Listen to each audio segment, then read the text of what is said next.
So, Tolgahan, thank you very much. Oh, I have to Yeah. turn, Yeah. turn to you a little bit. Yeah, no, thank you for inviting me to your house. We're already recording, so it's very relaxed environment. Again, thank you so much for doing this. I've been a fan of your work for a very long time. Thank you for coming all the way from Aveiro From Aveiro, yeah. to Istanbul.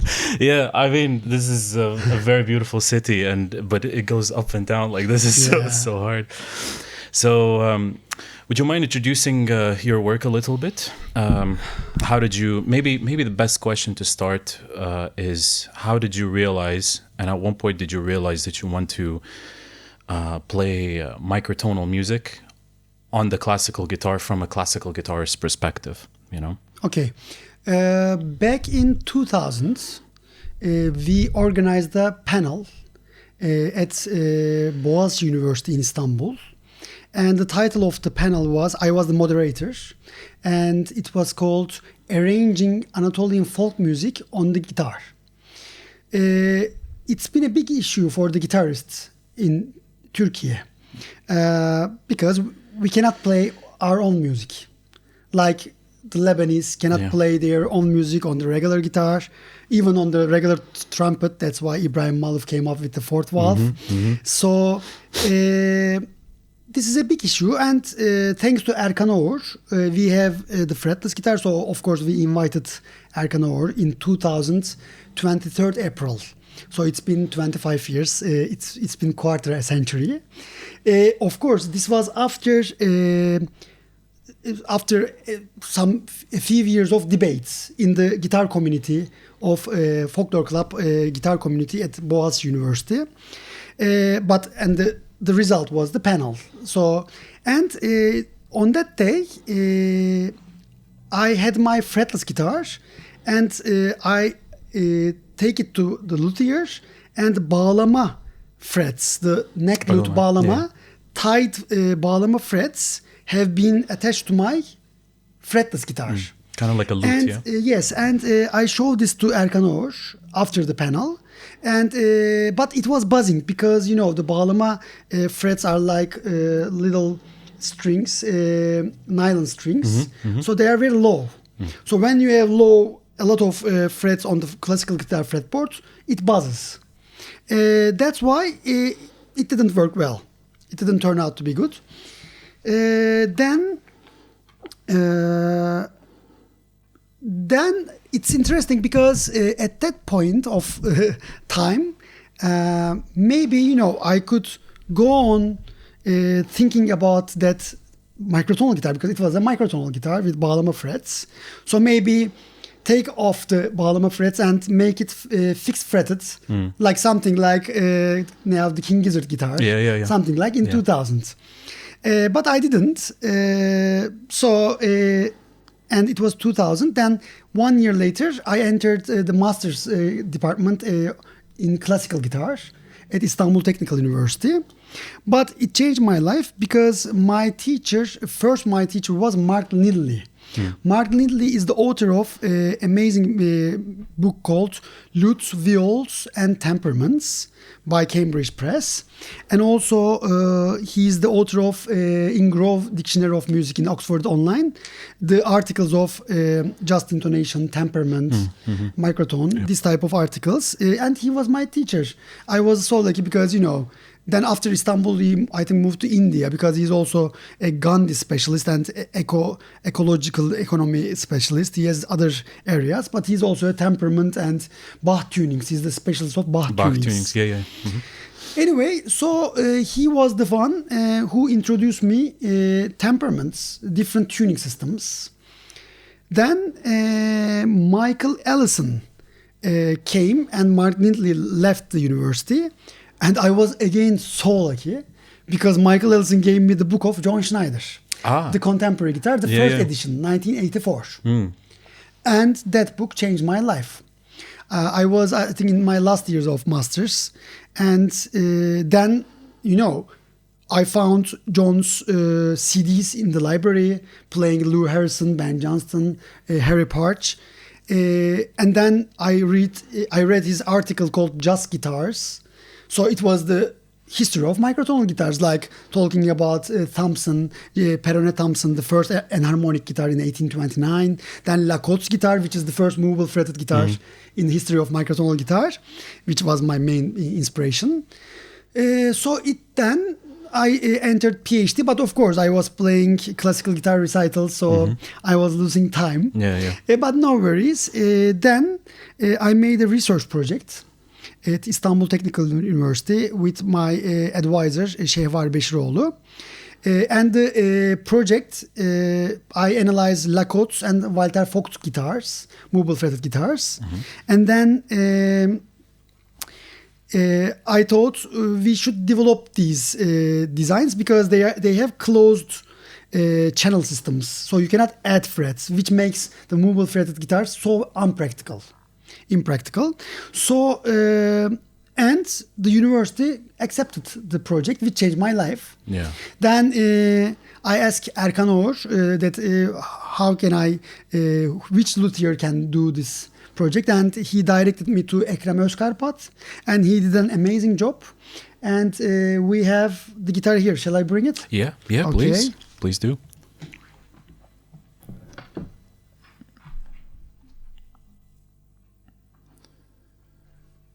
So this is 8 strings, yeah? 8-string guitar. Yes. Oops. Okay, let's see. Yeah, so this was finished in 2009.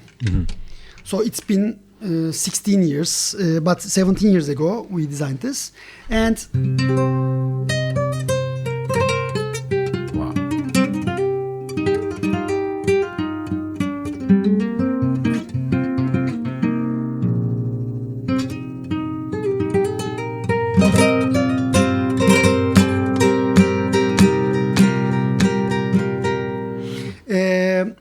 this guitar changed my life 16 years ago because I see that it's working well.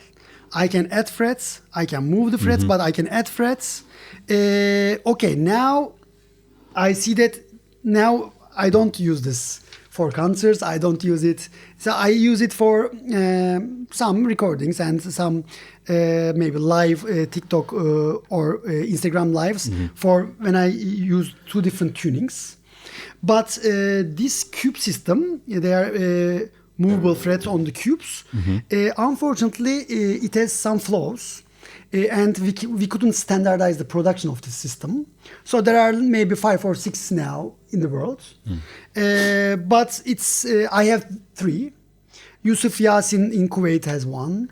One musician in US, but we never see that guitar again.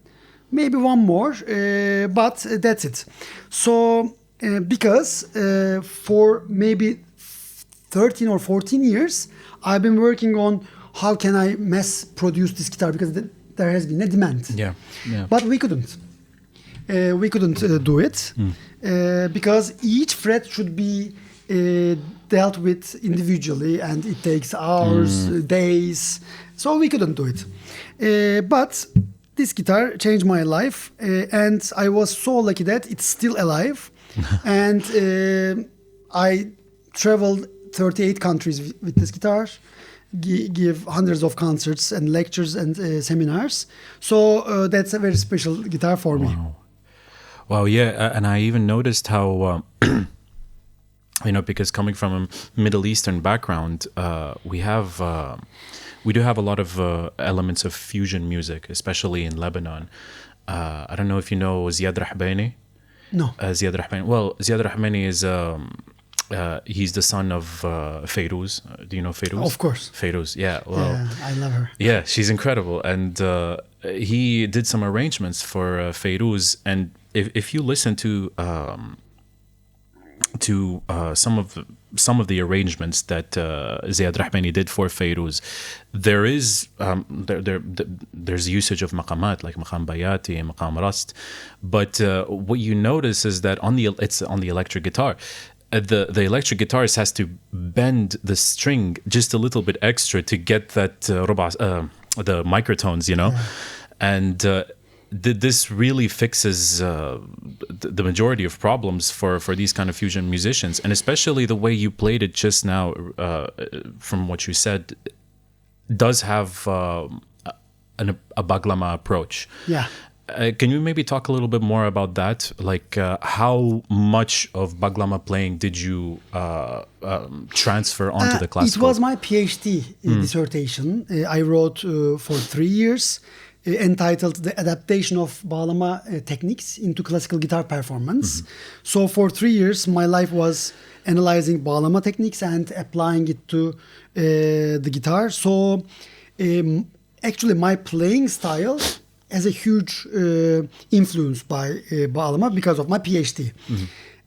But also, now, as you mentioned, the tuning is Ricardo Moyano's tuning, my teacher and friend, Argentinian, who is the arranger of Kara Toprak, which inspires King Gizzard's Sleep Drifter. And also Ricardo Moyano's tuning inspires King Gizzard's guitar tunings, which is F sharp Hüseyini. Yeah, yeah. So this guitar also has that tuning.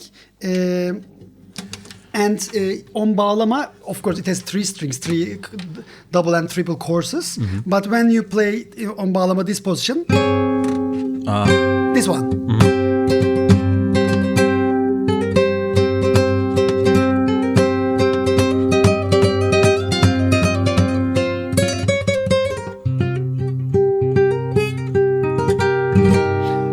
So this tuning is very practical to play like bağlama.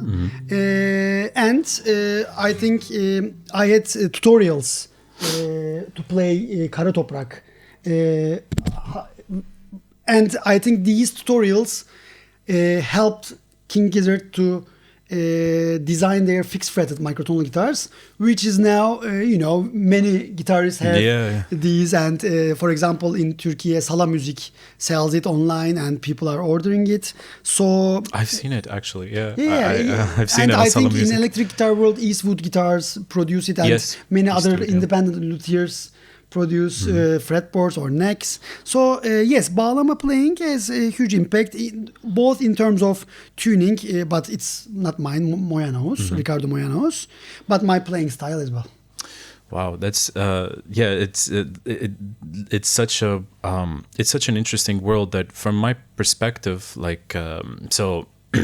Essentially, this podcast, as I told you, I would like to sort of create a dialogue between, I'm a composer and you're a guitarist, and between composers and guitarists about compositions and guitars.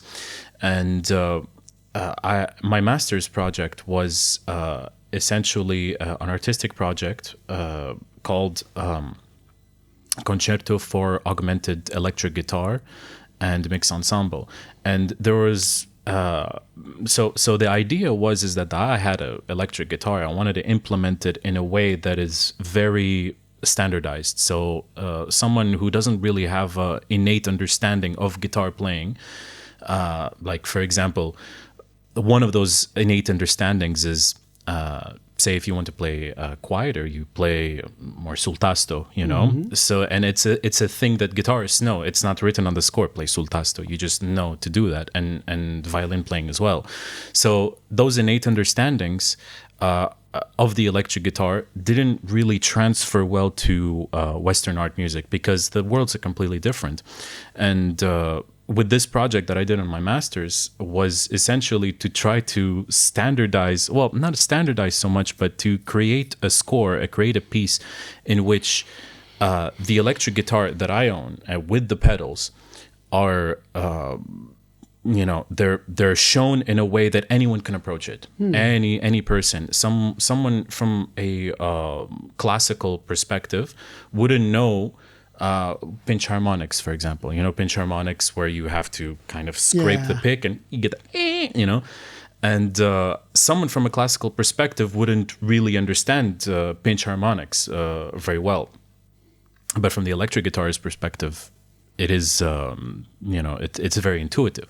So I guess my question to you is, do you think Western musicians would be able to approach an instrument like that within the context of Western music? Because we know from Khaliji music or like Shami music or, you know, Middle Eastern music and Turkish music as well. This is very intuitive, you know, if you the little trills, but transferring to Western art music, how do you think someone would approach that in your opinion? I have a huge experience because the first years of my journey, my vision was like Andres Segovia. I had Segovia's book, Letters from Segovia and from Ponce, Mexican composer. They exchange, letters like about the pieces Segovia commissioned to Mexican composer Ponce, and they talk about the techniques because guitar is very idiomatic. The composer must know the guitar well, and if they don't know, the guitarist performer should help. Exactly. And I hold the guitar in 2009, and I see that there's a very limited repertoire. Like, I don't know, but maybe 30, 40 pieces around John Schneider, and some on John Cutler. In the United States, there's a scene a little bit. I don't know, there must be a research, but in John Schneider's book also, we have some, of course, some Alois Haba, some Julian Carrillo, this type of composers also compose for quarter tone guitars, but it's a limited, okay, let's say 50 pieces, or let's say 70, I don't know. Or maybe not more than 100. Yeah. Because I don't know so well. This might be an approach like the microtonal guitar repertoire, for example, before 1990s. Could be a research or a thesis project. Anyway, then I say, okay, first I will go to composers like Segovia. Second, I will do arrangements of Turkish, Anatolian, Ottoman maqam music. Third, there are many arrangements by composers, Turkish composers, or Riccardo Moiano, Carlo Domeniconi. So I can convert these pieces because you cannot play the microtone, but they are in Dorian. Dorian pieces can be exactly as Husseini. Yeah. So you have to add 2 more frets. Yeah. So this is the third approach. Also, there are some Dorian model compositions in Turkey by composers such as Mutlu Torun that I also, again, those compositions, I make them maqamified. Like, yes, Husseini, Uşak. And lastly, of course, the fifth step was in 2016, after several years, microtonal guitar competitions. This year is the 9th year, and more than 60 pieces have been awarded. More than 30, I think, arrangements, more than 20 compositions. So, like maybe before 80s, there were 60 microtonal guitar pieces in the world. Just the competition I've been organizing has awarded pieces by a esteemed jury is more than 60 now. And this year, 10 more comes, so it's more than 80 maybe. So that's only. But I see another problem. Anyway, regarding your question, because we can also talk about the business and the standardization, and which happens finally 2 years ago. So this also helps now boosting up the microtonal guitar repertoire. But this is very recent, unfortunately. But regarding your question, yes, these more than 40 composers wrote for me. In the first 10 years, my main concentration was this. So, pieces in just intonation.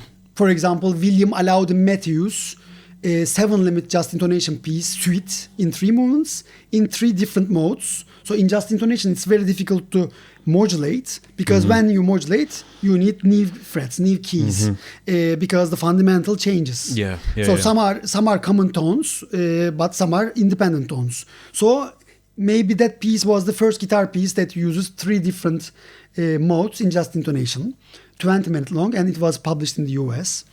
Then, many Turkish composers of course compose mix of maqam, mix of Western harmony, just intonation, whatever they like.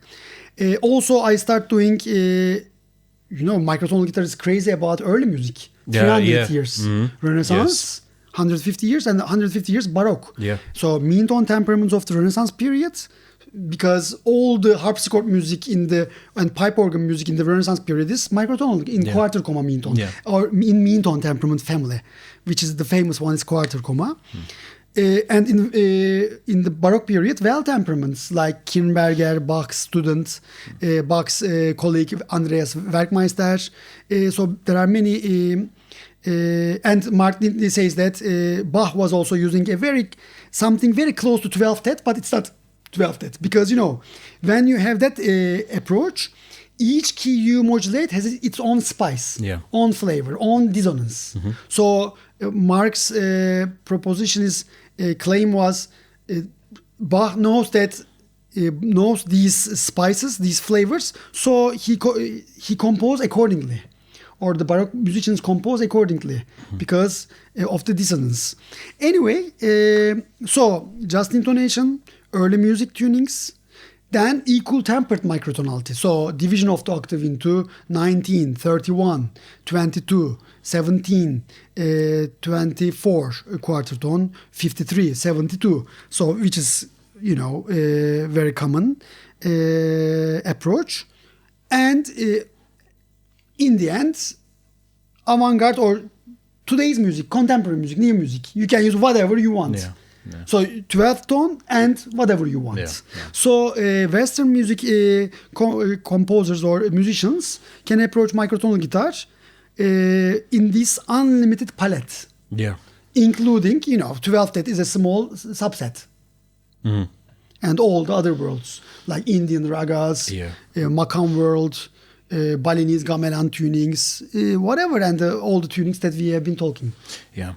Just 1 second. I've been seeing you've been the headphones. You want to change headphones because these ones are kind of old. Okay. They're old. They were supposed to be for me originally. But let me just. Very, very unprofessional, but I'm sorry. Yeah. Well. Yeah. So that's very interesting you say that, because especially even today within the digital world, I haven't seen any composers composing for that, at least contemporary classical or Western art music composers. Have you ever heard of an instrument called the Lumi key? Lumitone. Lumitone. Of course. So it's a very successful keyboard design recently. Yeah. Have you worked with someone? Yes, I met. I was invited to Helsinki to microtonal music studios last 2 years ago, and in Sibelius Academy they first ordered quarter tone piano, and now I think one of my colleagues has also the Lumitone. Unfortunately, I got sick because it was too cold, so I canceled the meeting that I'm gonna try the Lumitone and maybe shoot a video. Unfortunately, I missed the opportunity, but yes, I know 3 or 4 friends of mine have Lumitones, Lumitone keyboards. Yeah, because the way you Pedro as well. Pedro Finisterra, Portuguese. He just did his PhD in the UK. Maybe I thought you know him, but okay. I don't know. I mean, I should maybe. Yeah, Pedro Finisterra. Check it out. Finisterra, I will. And it's really interesting. Your in the way you kind of create this link between the Baroque period and Renaissance period, especially towards today. And you kept on mentioning 2 maqams that are very specific towards Turkish music, because like from my point of view, I know like maqam hajm, maqam bayati, rast, and these are very specifically Arabian maqamat. And I have to admit that I don't know much about Turkish, the specifics of Turkish maqamat. Can you just explain to me, like, if you could just a little bit. How do Turkish musicians approach maqamat, I guess, differently than Arabic musicians? Actually, it's a mix of, in my opinion, just intonation and 72 equal temperament. So in my guitar method, microtonal guitar method, I use the notation and the tuning system of 72 equal temperament, because after my 20 years of my research, I thought this is the best system of the contemporary practice of Turkish makam music. Division of the whole tone into 12, half tone to 6. So each interval is 17 cents. Mm-hmm. So which is perfect for also the major third, the pure major third, which is 14 cents. So it approximates with 3 cents. So it sounds natural. Anyway, as far as I know, Arabic and Persian music traditions use more like quarter tone music. After the Congress of Cairo, also they decide that practical stuff. And, the Kanun livers has also these quarter tones. Of course, Turkish makam music has quarter tones as well. But for example, 34 cents lower interval is very common for us when ascending the scale and descending the glissando towards the quarter tone and maybe even more lower. So these second degree, sixth degree, the fourth degrees are movable in Turkish music. So sometimes when they are ascending, it's just intonation. Sometimes, as I said, 34, 35 cents, or let's say 30 to 38 cents range. Yeah. And then glissando starts sometimes from 45 cents area to 65, 70 cents low. So depending on the performers. So you cannot standardize, of course. Yeah. But when you analyze the masters from the long plays, there are now many dissertations about it. So that approach, I think, differentiates Turkish makam music than Arabic and Persian dasgas, which are, in my opinion, more 24th oriented. But of course, if you say, what about the voice or what about the fretless instruments? Of course, they are movable as well. So you cannot standardize. But when you talk about maybe setar or fretted instruments or maybe kanuns, then you can see that it's more quarter tone oriented. But what do you think about this? So setar, you mean the Irani setar? Yeah. Because I think, it's funny you mentioned it's closer to 24 tet, but it's very hard to look at it, because if you look at the way Egyptians play, depending on what instrument they also play, because within instruments like the qanun, for example, there are little frets in the qanun. They're technically frets that kind of change the tuning of the string. Yes. Right. And the frets get moved a little bit for certain melismatic elements like trills, vibratos, trills. And it's interesting you mentioned that it's 24 tet, but I don't agree, because if you look at oud players specifically and voice, it depends from region to region. Yes. Like, so much so that Assyrian musicians like Farid al-Atrash would play it differently than someone like Marcel Khalife would, from the point of view of microtonality and approach to the maqam.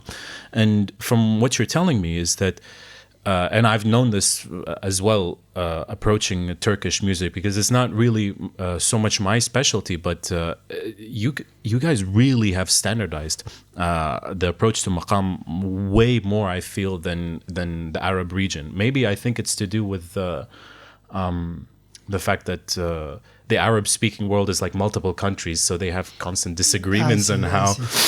Also, but we can say that also we have constant disagreements. Yeah. So, the university, the école, the musicians, performers, composers. Yeah, so I think it's impossible to standardize the maqam traditions. Yeah, it's impossible. No one would agree. Yeah. But I can say that Turkish kanuns in the last maybe 50 years the luthiers are deliberately place the levers in 72. 72. Equal temperament. I have an article about it with my friend. And the kanun is accepted to play among Turkish makam bands with among the ney, oud, tambur. So, and it's an accepted. For example, microtonal guitar is not accepted instrument. I am sure after I die, in some, in some years, it will be accepted. In my opinion, there will be Turkish makam bands like with, for example, microtonal guitar, kemençe, ney, and percussion. So it might have a new sound for Turkish makam music, and they can play whole fasıl in hüzdan makam. So I was planning to do it, but now I changed my mind, so I'm not gonna do it because in my opinion, even if I do it, it will be rejected because now I started this école, but so I have all the difficulties, of course, in Turkey, in the world. Of course, the YouTube comments. So the people in the West. So I'm also making the noises here. Nah, it's fine. It's fine. So in the world they say, "Oh, this is an out of tune guitar. You ruined the guitar. You destroyed the guitar." Yeah. But in Turkey, you are destroying the Turkish music. You do it polyphonic. We don't want polyphonic Turkish music. So but this is very normal. Paco de Lucia has the same problems in flamenco. Camarón de la Isla in cante flamenco. Astor Piazzolla in Nueva Tango. So each of these musicians, when they try to improve, not improve, but do something new with the tradition, this is very normal. It's very normal to have a lot of pushback, especially, my father is also a composer, Yanis El Masri, and him and I, we have not discussions, but he tells me about how, he studied in Moscow Conservatory, and because his music is very inspired by the music they used to listen to as a child, mostly Feyruz. And it's funny because when and my father doesn't use maqamat in his music and in his orchestral music, but it's very interesting because he told me this story where he presented I think, I'm not sure if it was his first sonata or one of his pieces, and he presented it in one of the halls. I think it was the White Hall of the Moscow Conservatory, and he told me the story about how people would come up to him. He's like, "Oh yeah, I heard camels and deserts," and my dad would be like, "Yeah, yes, but there are no camels or deserts in Lebanon." That's what's funny. This Orientalistic approach, exactly. Edward's Orientalism. We comes to mind. It definitely does. It definitely does. Yeah, and it comes to mind, especially when you say that. I personally haven't seen those comments, but if you say that there are comments, thousands. Yeah, thousands. Even. A student writes a master thesis about the comments, analysis of the comments. Because there were 10,000 comments in this viral video that you watch, 13 million views. Oh my God. And more than 10,000 comments. So they, classify according to the reactions.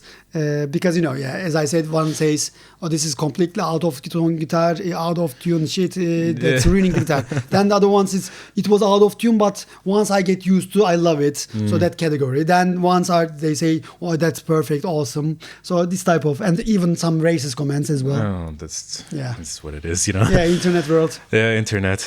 But, have you talked to King Gizzard about this? To the members of the band, like considering the reception of the Western reception and perception of microtonality in music, because they have a whole you showed me this wonderful book. 3 albums they have, and 32 songs in total, fully played on microtonal guitars, microtonal bass, synthesizers, and the voice. Actually, King Gizzard, in my opinion, and they always tell in their interviews, they were firstly influenced by Anatolian rock giants like Moğollar, Erkin Koray, Cem Karaca. So these 1960s, 70s rock genre, Anatolian rock genre in Turkey. So this is the first influence. Then when they visited Turkey before their microtonal albums, they got bağlama, and zurna, which they use in their albums. So and then, in my opinion, my microtonal guitar viral video and some tutorial videos of Ricardo Moyano's tuning inspired them for some songs for their fixed fretted guitar designs, because the tuning is the same, except the low sixth E in Ricardo Moyano, C sharp in them. So except one string. But so their approach is amazing, because their approach also influenced me so much, because when you live in Istanbul and when I teach in the world's biggest and first Turkish music state conservatory, which is going to celebrate this year 50th year, you cannot be free when you compose, when you improvise. Because maqam is the melodic navigation. So Hüzzam starts in this region, emphasizing the dominant, then it modulates to this maqam. It likes that melodic motif sometimes. So each maqams are not scales. They have melodic navigation rules, which we call seyir. You can use any tetrachord, pentachord, even trichords even in the main scale. You can replace the main scale all of a sudden. So it's, as you know, it's a big, very rich world, monophonically.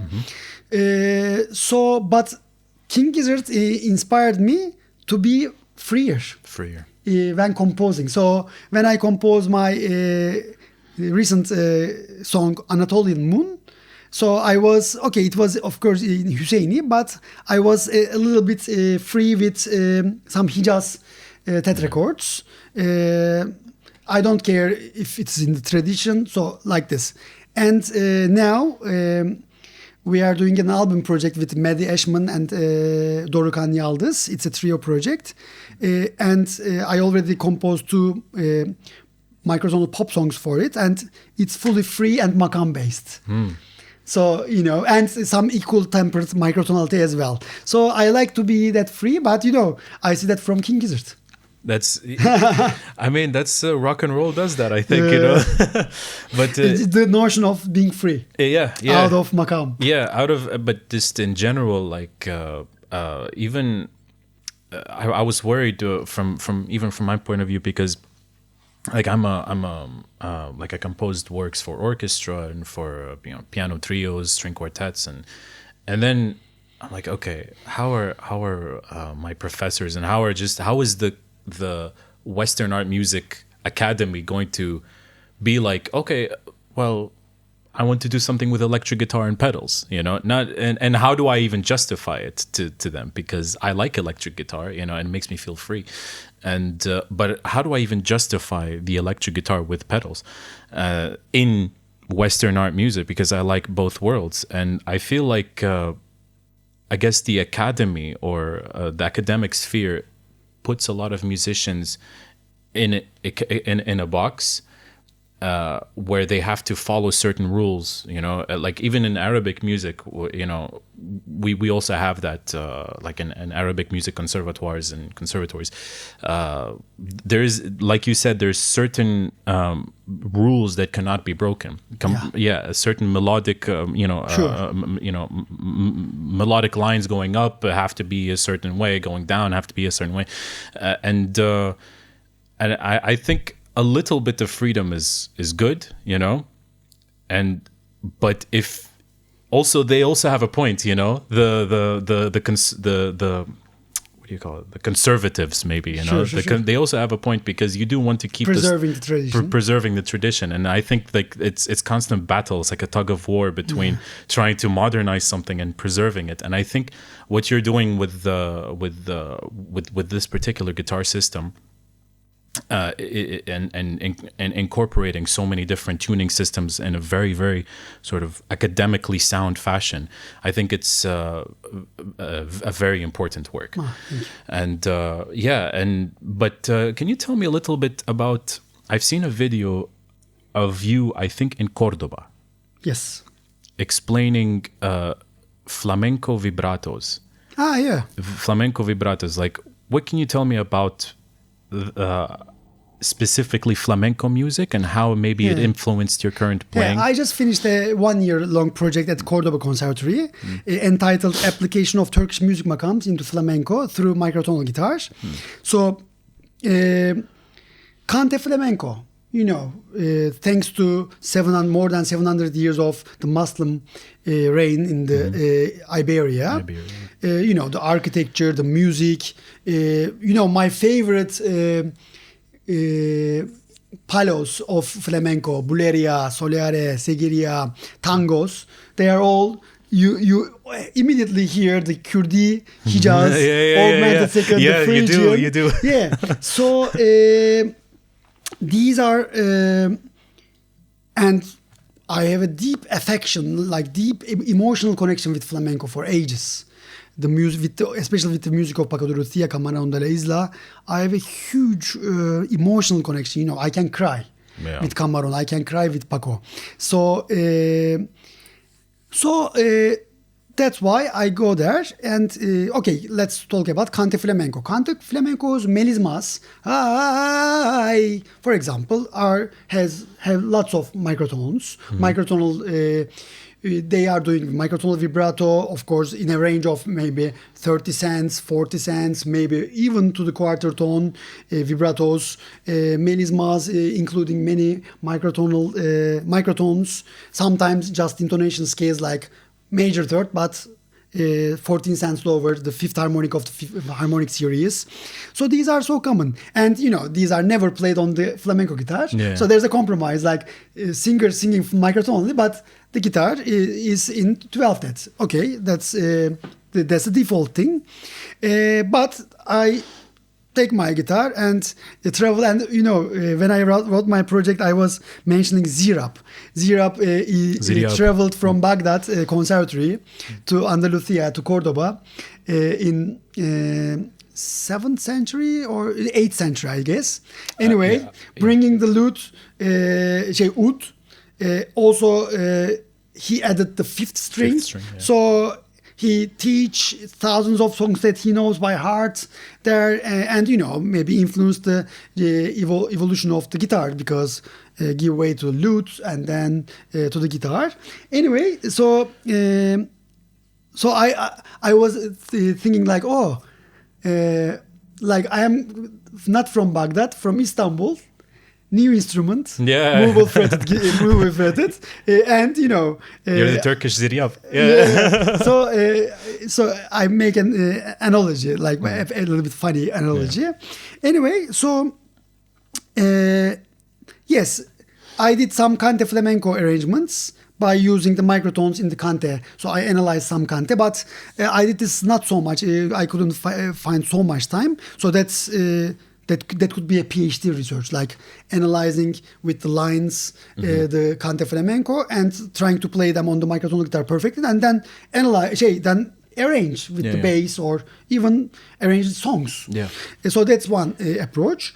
I also play just intonation intervals, like in Hijaz, for example, in Turkey, in Turkish Hijaz tetrachord.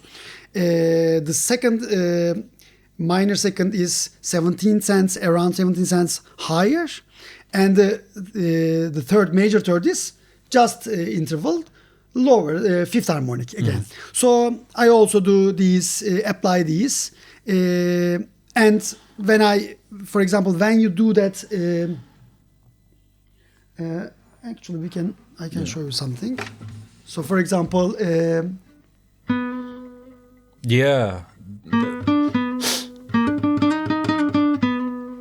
So with one fret, this is possible.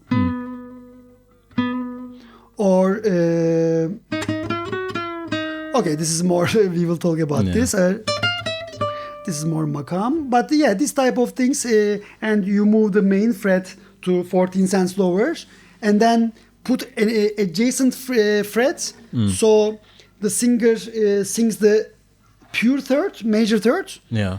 But also they are doing the vibrato. Yeah, So yeah. you can also do that. So you adjust your so A major chord, C major, C sharp, 14 cents lower pure, but then put another one adjacent for the vibratos. And if you want a lower one more adjacent to the lower, so there will be 3 frets there. So that's another approach. So one is cante flamenco, imitation of cante flamenco vibratos, ornaments on microtonal guitar. One is applying just intonation intervals in the cante flamenco to guitar. And others are, of course, using maqam, Turkish music maqams, even Arabic tetrachords, petrachords, of course, in falsetas, in bulerias. For example, my friend, Portuguese flamenco guitar player, not Portuguese, Sina Shirazi. He lives in Portugal, but I forgot his roots. Anyway, so now he just ordered a microtonal guitar as well, but he's playing a fixed fretted. So and I shoot one video. He plays a buleria with a falseta in Uşak maqam with the quarter tones, but more in Arabic maqam fashion. So this is also another approach, and this is unlimited. Like if the flamenco guitar players have microtonal guitars, now they can enrich their falsetas infinitely in any tunings. Yeah. Especially with the maqams. And there was one more approach, just intonation, microtonal trills, cante flamenco ornaments, maqams. Yeah, I think that's it. But maybe and also that I already showed, playing fretless frets. Yeah. Because when you have the fretless fret, you can also rearrange any flamenco pieces. For example, and this is not flamenco, but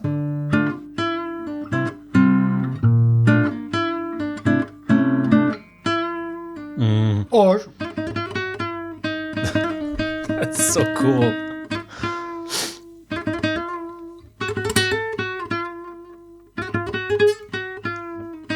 yeah. So one small part, half of the fret is fretless, and it changes everything. But so amazing. But the thing is, it's still a classical guitar. Yeah. So only that little part is fretless, but microtonal guitar is any guitar type that doesn't change the timbre, the sound of the guitar that it's applied to. So Fender Stratocaster neck, it's still Fender Stratocaster with movable frets. And even now you can bend in our new designs. So the stable 12th frets, but movable in between ones. Gibson Les Paul or ukulele or classical guitar. But fretless guitar is something else, a new guitar type. Yeah, I was actually going to ask you, this is a perfect transition to... Shall we Yes, we can take a quick break. Yes, 2-minute break. Yeah.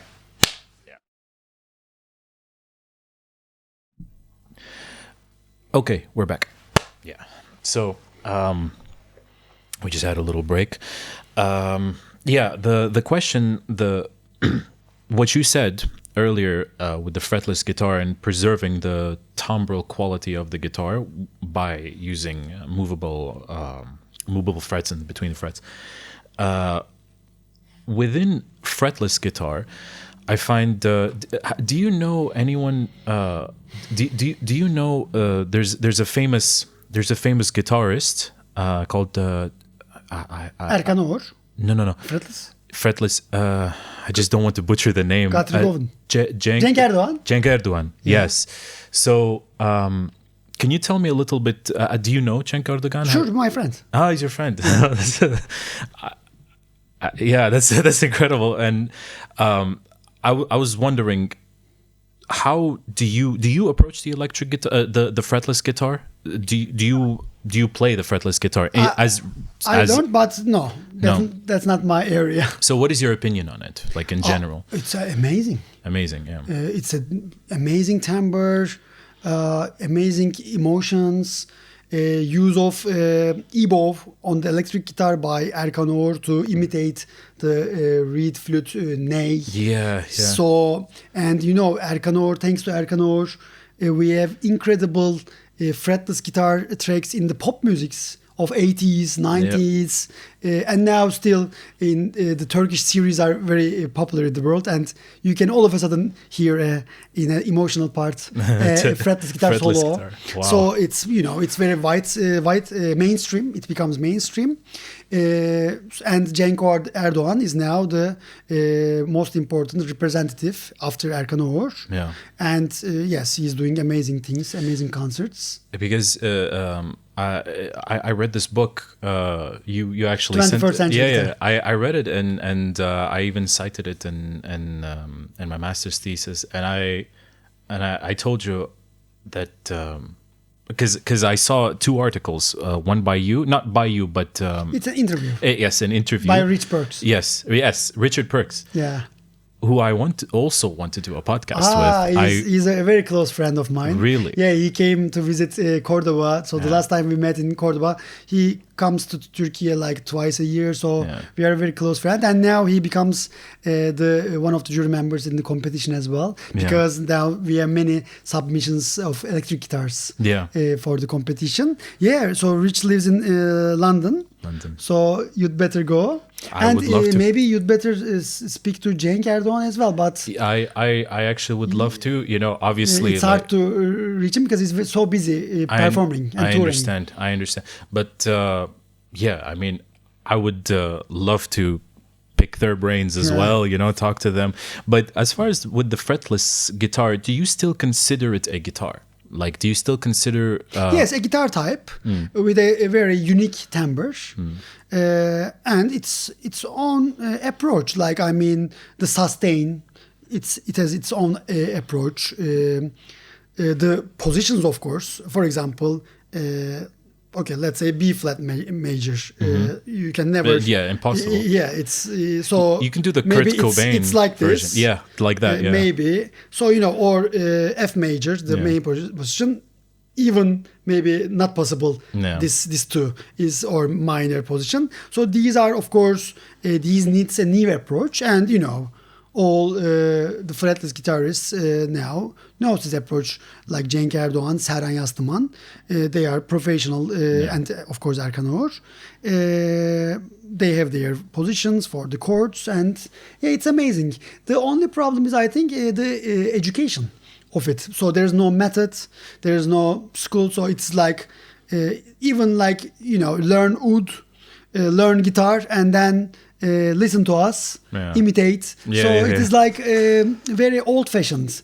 But now for the microtonal guitar, I wrote this 350-page microtonal guitar method. I have many educational videos, and it's very standardized. Even the production is standardized, and even the sticked frets. So each piece that in my method has, you have to stick the frets here, and on our guitars we have the dots. You see these dots on each fret, small dots. Oh yeah. So each one is in 72 temperament system. Each one is 17 cents. So it's even for Ras Makam, this should come to the first dot, 17. But then for Uşak Makam, it's the second one, and even the third one. So these are very following the Kanun levers. Now it can be standardized. By the way, I don't use dots. I always use my ears. But it's easy. And now in the conservatory, I founded the microtonal guitar department 11 years ago. And I had master's students, PhD students, and even our guitar curriculum is mixed. So, for example, 3 pieces of classical guitar repertoire, Giuliani, Sor, Carlo Dominiconi, 3 pieces from my method, Uşak Etude, an arrangement of 19th century Ottoman composers, King Gizzard Suite. So this is also possible, and the students are enjoying it because they live in Turkey. Yeah. I mean, that's it's a challenge. Like you found a way of standardizing this particular instrument, and so I assume if someone like some imagine a classical guitarist living in Portugal or Spain doesn't know anything about maqamat can approach Of the course. method and just Yes, and even without getting the guitar, like getting 10 frets from salamusic.com, Yeah. and then with 10 frets, they will have a huge information, knowledge about the Turkish music maqams. by 10 frets you mean just sticking on frets? Yeah, or- 10 frets, but in total, maybe you need 15 to play everything, but 10 frets for different locations. Sticked. Okay. Yes, So or, fixed. Or they will get a fingerboard from us, adjustable fingerboard, go to a luthier and replace their own fingerboard. Or have a new guitar with that fingerboards. Or a neck for Stratocaster, Telecaster. It's possible. I'm interested in that Yeah, actually. you should get. I was debating, should I get my Strat because my main guitar is this. You should get one. Yeah, well, And you play maqamat, so I play oud. oud, you will create miracles and you will compose. That's so. Here's my. This is kind of. I don't like to talk about it too much, especially not on camera, because I'm always worried someone might steal the idea or Sure. I think you know. This happens. This happens a lot, but one of I have a friend, some other friend that you don't know him. He has this idea to standardize a composition methodology for the electric guitar, with the knowledge that the electric guitar is a modular instrument.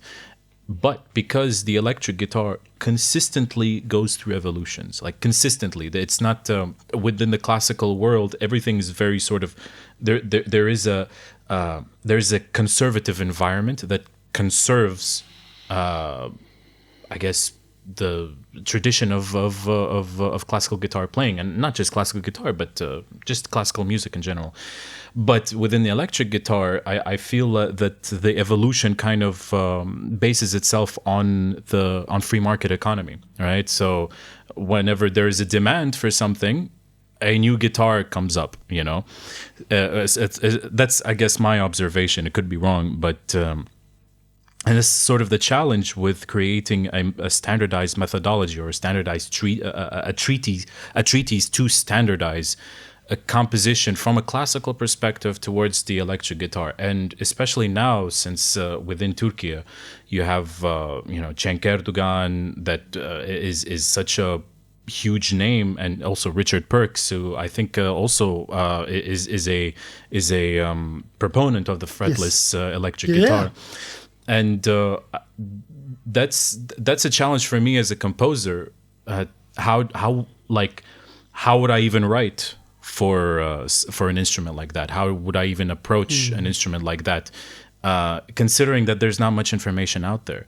So, like, one thing that I must add, the album by Rich Perks with Buzz Gravel is the first album that I know with two fretless guitar duo. Yeah. So it's also a very important album.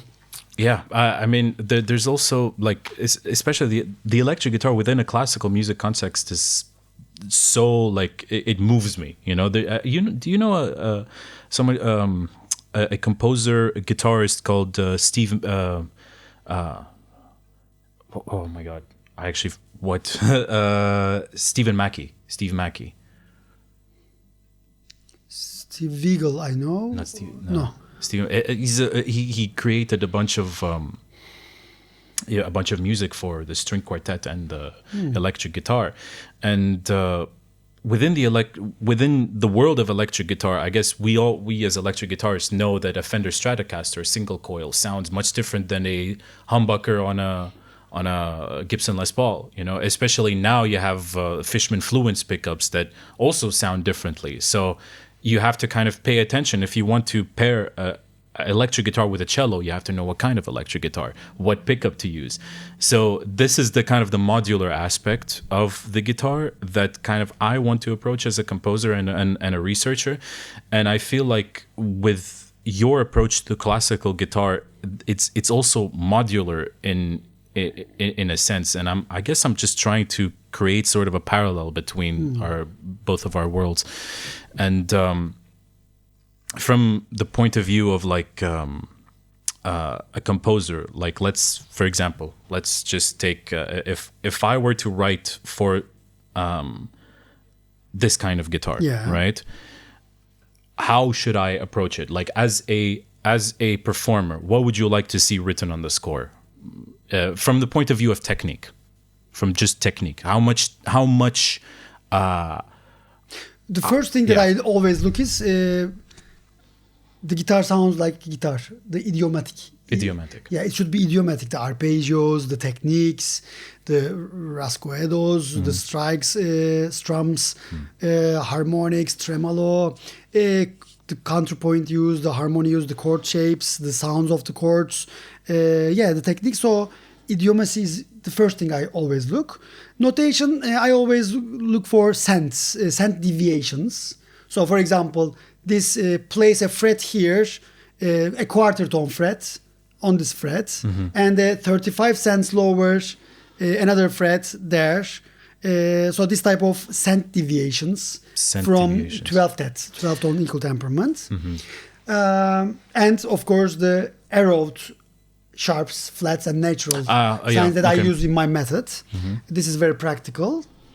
I think idiomacy and notation with the cent deviations. Cent deviation. What about tablature? Tablature I use in my method and I use in the King Gizzard method, but it's not a must for me. It's not a must for me. Notation is perfect. But for the new generation, tablature is perfect. It's perfect, yeah. Okay, so would you prefer like if I were to compose a piece and I'd have performance notes and describing the exact preparation of the guitar, and then the rest of the score is just like any Paco de Lucia or yes, but with the arrowed, for example. With arrowed. Yeah, the key. For example, if you write an Uşak makam, then also the key signature has sometimes all naturals on the B note, second degree, is 2 arrow, which means 34 cents lower in 72 temperament. So even the key signature might include these arrowed sharps, flats, and natural signs, accidentals. And of course the description, I want to see the fretboard with the added frets and there's cent deviations from the semitones.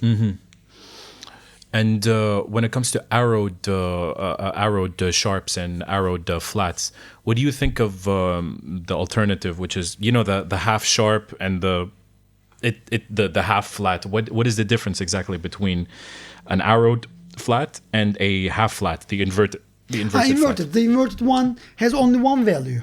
But in the arrowed ones, for example, sharp, and there's one arrow at the bottom, which means in 72 temperament, 17 cents lower sharp. So it is F sharp is semitone, 17 cents lower.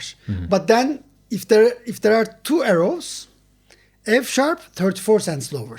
3 arrows, F sharp, a quarter tone lower. So there's 4, 67 cents lower. Even I don't use 4 or 5 because I can use the other way, like the high flat. 1 arrow, 2 arrow, that can also be used. So this is very precise. And many values on it. But 24 temperament, it works because you need one signs like a reversed flat for the quarter tone, a sharp for the quarter tone. So this is also possible. But in 72 temperament, you need arrows, or in 31, in 53.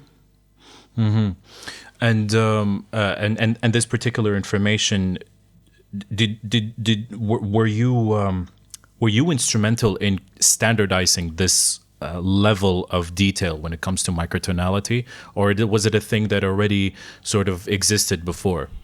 This arrowed notation is developed by Ellis, Helmholtz Ellis notation. I think it has, and Mark Sabat and his colleague, I think, published it in 2008. Now, this is a very common standard way to notate just intonation. Just intonation. These arrowed ones, which is also for there are types of just intonation, for example, 7 limit, 11 limit, and it gets more complicated, but they have all their symbols. So I think the notation is called Helmholtz Ellis notation is almost becoming a standard notation for just intonation. Mine is deriving from these arrowed ones, a very basic approach to notate 72 equal temperaments. So it would be fair to say that you've created an evolution in microtonal notation. I don't know. Maybe, I never make a research about if anyone has already done a similar approach for 72 equal temperaments. I haven't done a research. Okay. Maybe it's the first time, but maybe it's also very common. So someone should have done it before. Yeah. So it's not a big deal. Yeah, I'm just asking because like when it comes to notation, I in my master's thesis project that I've just finished, there is I had to come up with extra notation clefs and signs specifically to control pedals. Yeah, right? of course. And because, let's say a wah pedal, right? A wah pedal has a very characteristic sound, but also that character changes based on brand, right? And when the brand changes, the amount of pressure you put with your foot going down or up also changes. So I had to kind of create a very systematic approach to if for example I want to mix a cello going sul tasto sul ponticello, so tremolo going from sul tasto, or rather sul ponticello to sul tasto, and then sul tasto to sul ponticello, creating this wah-wah effect, like right? And I wanted to pair that with the wah pedal, and notation had to be essentially created.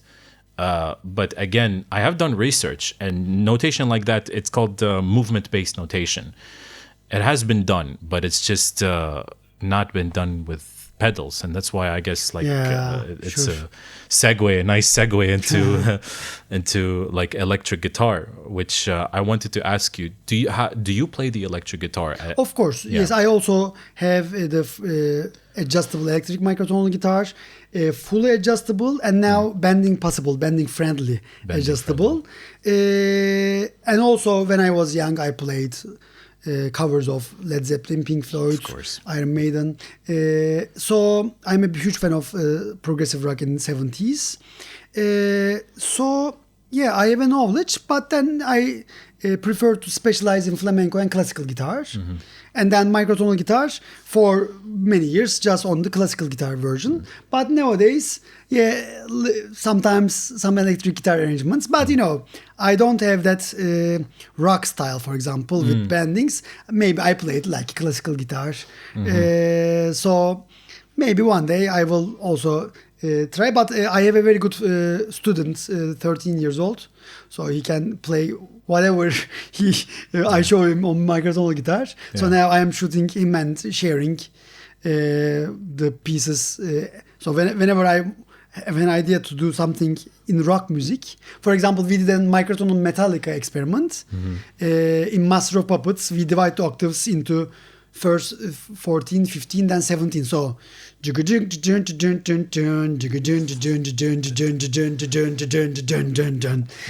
it's also, it changes the rhythm.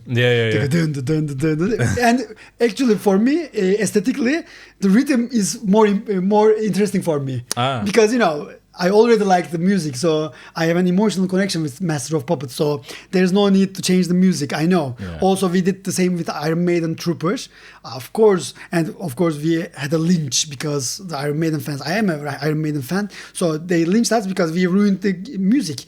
We are aware of it, but it's called, we are in Istanbul Technical University, Conservatory, it's called Microtonal Iron Maiden Experiments. So we are in the lab, we are doing an experiment to divide the octaves, and for me it's not a big microtonal experiment. I think it's a rhythmic.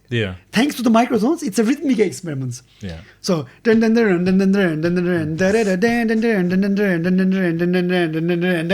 my god. So but we had thousands of lynch messages. Oh my god. Internet. Which makes sense. And then I pin my comment, guys, calm down. This is just an experiment. We are having fun. I'm a huge Iron Maiden fan. I've watched them live many times. So just calm down. Wow. No, the internet is psychotic. And even the rock area, everything is how conservative. So just imagine the Turkish music community, Arabic music community. Just imagine them. This is rock. Yeah, I mean, like even the sheer fact of putting distortion on electric guitar would have been blasphemous back in the 50s, and now it's like, no, I want this kind of distortion and nothing else, and how dare you add more. Come on, man, stop. Yeah, it's crazy. But so this is one last question maybe. If I were to or if someone, if you were to get a composition for the electric guitar specific, you would approach it more as a classical guitarist. Would that be correct? Yeah, but I would do my best to also. But no. Now that I'm watching amazing high-level virtuosos of electric guitar players, I cannot, because the tapping techniques, the bending techniques, the swipe, arpeggio patterns, and this type of videos I love, like 15 levels of Van Halen styles, Van Halen, and all the other stuff. And I'm a huge fan of, and I'm sending them to my students to get inspired. So after seeing them, of course, I cannot. You cannot do this. I cannot play. I can only play, in a classical guitar method because I'm not an electric guitarist. Mm-hmm. But I arrange pieces for electric guitar. I like it. I like to do some experiments. But now I have a great student. I don't need to do it on my own in a bad way. Perfect. He's doing everything I ask for. Yeah. So, but for example, when you have a microtonal guitar, of course you will approach it. You can compose it with idiomacy in electric guitar. Rich Perks also can compose many things like that. Yeah, there are many now musicians. Yeah. Well, Tolgahan, thank you very much. Thanks. Thank you so much. And so nice to meet you in Istanbul. It's very nice to meet you. I am dreading my way back because the stairs have to go up. I'm gonna die. Then you're gonna enjoy Istanbul. I would. Yeah, I have my tomorrow. I have a free day. So that's awesome. Yeah. Thank you very much again. Thank you. Welcome. Thank you.